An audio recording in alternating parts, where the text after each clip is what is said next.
Shalom Elohim di dalam kasih Tuhan Yesus Kristus. Sini saya ingin bersaksi mengenai penglihatan saya pada Ahad subuh sekitar 5.20 pagi sampai 5.40 pagi 6 Agustus, yaitu kemarin. Sebelumnya saya hanya manusia tanah yang berdosa, yang Tuhan perkenankan untuk menyampaikan pesan penting ini kepada dunia yang gelap ini. Jadi pada waktu itu saya bangun bersaat teduh pada pukul 3. Saya membaca firman dan berdoa, karena pada waktu itu Tuhan senang berkomunikasi dan menyampaikan sesuatu. Dan kemudiannya selepas selesai saya berbaring tidur pada 5.20, sekitar 5.20 pagi. Tetapi hanya tidur-tidur ayam sebab saya punya otak aktif walaupun saya menutup mata. Dan kemudiannya saya terlelap sebentar dan saya sempat bermimpi melihat diri saya sendiri. Dan kemudiannya baru secara tiba-tiba mata saya terbuka. Tidak berkedip, saya kaku macam terawang-awang, tetapi saya sadar karena saya melihat bilik saya, dan saya melihat di dinding bilik saya itu seperti ada layar television macam kita tengok movie begitu. Dan saya mendapat penglihatan Roh Kudus berbicara di hati saya untuk peka dan mengingat apa yang akan dia sampaikan, sebab semuanya ialah kode. Semuanya itu ialah kode. Jadi pertama sekali saya melihat laptop di layar itu, dan kemudian saya melihat meja dan kursi.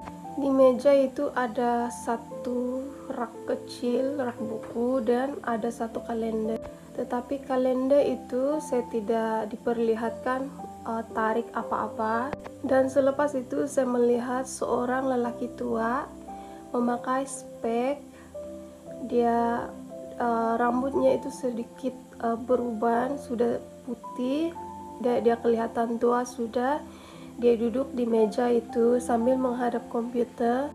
Kemudiannya lagi saya melihat nurse, lepas itu dokter. Mereka itu sudah berpakaian lengkap dengan ada pembalut kepala, ada mask, ada itu ada glove, ada pakaian penutup badan, seperti persediaan masuk dalam bilik rawatan ataupun bilik bedah.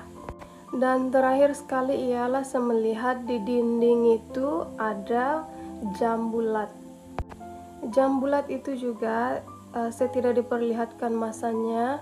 Dan kemudiannya layar yang saya nampak itu macam TV itu kemudian perlahan-perlahan memudar dan hilang daripada mata saya, dan mata saya masih tetap memandang bilik itu.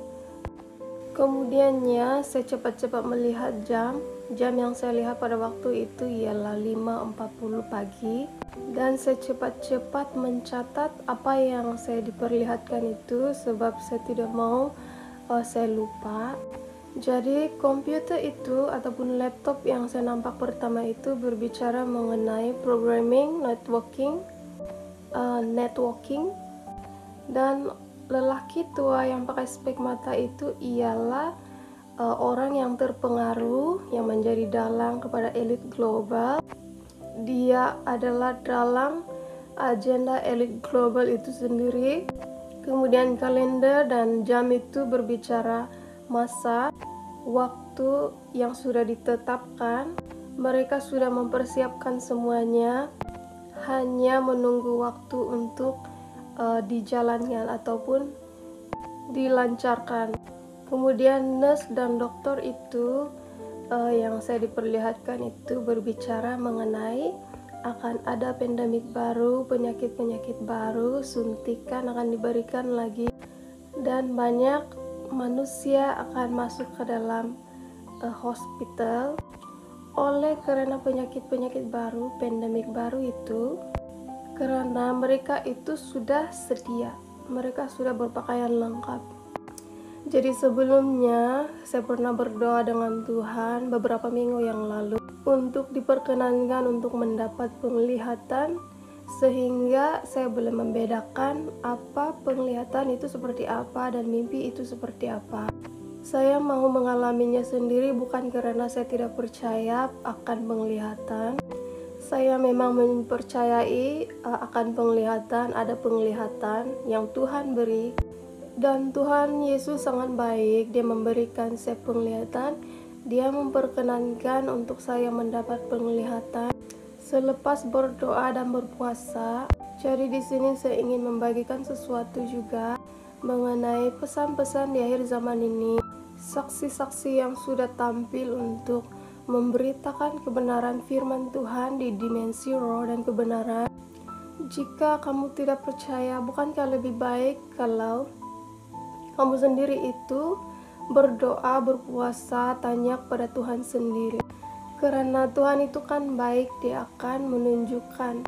Jika kita mau bersungguh-sungguh merendahkan hati kita, mengetahui apakah yang diajarkan oleh saksi-saksi itu benar atau tidak. Daripada kita menghakimi, tidak mengawal tulisan dan perkataan. Bagaimana jika semua yang disampaikan oleh saksi-saksi surga itu benar? Bukankah perkataan dan tulisan yang sudah kita katakan, sudah kita tulis itu akan dipertanggungjawabkan di hadapan Tuhan? Di dalam Yohanes 4 ayat 24 mengatakan, Allah itu roh, dan barang siapa menyembah Dia, harus menyembahnya dalam roh dan kebenaran. Jadi datang kepada Tuhan, itu rendahkanlah hati, jangan membawa keangkuhan hati dan logika kamu untuk datang di hadapan Tuhan. Saksi-saksi Tuhan yang sudah tampil menyampaikan firman dan kebenaran Tuhan di dimensi roh dan kebenaran dikatakan sesat, padahal diri sendiri itu hanya tahu sebatas teori dan tidak masuk di dalam dimensi roh dan kebenaran. Mereka menyampaikan kebenaran berdasarkan firman Tuhan, tetapi roh diri sendiri yang tidak peka, terlalu angkuh dan menghakimi dan menyerang-nyerang, sepertinya diri Anda itulah yang paling benar. Saksi-saksi Tuhan yang sudah tampil hanya berdiam ketika mereka diserang, dihina, dimaki, dan tidak membalas semua hinaan makian kalian. Karenanya semua hinaan dan makian Anda itu, Anda akan berperkara dengan Tuhan Yesus sendiri. Ingatlah, hanya waktu yang akan membuktikan semuanya. Hanya waktu sahaja. Shalom.